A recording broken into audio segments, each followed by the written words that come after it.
ఉప్పు వేసినావా కొంచెం? అల్లం వెల్లుల్లి పేస్ట్ అది వేస్తే మాడతాడు. అదే అన్నీ కొంచెము నూనెలో వేగితే బాగుంటాయి టేస్ట్. మామూలు బియ్యం నానబెట్టినావా బాస్మతినా?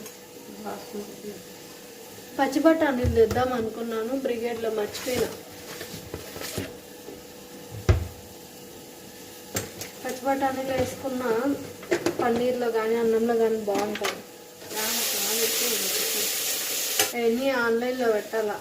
బాదము సర్ఫు అన్నీ అయిపోయినాయి. జీడిపప్పు, ఎండు ద్రాక్ష.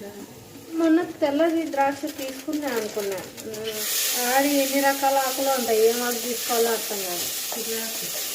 చిరాకు ఉండదు, మోస్ట్లీ ఉండదు. చిరాకు లాగే ఉంటాయి కానీ ఏంటో ఉంటాయి 2-3 రకాలు కొంచెం అట్లానే ఉంటాయి దానిలాగానే.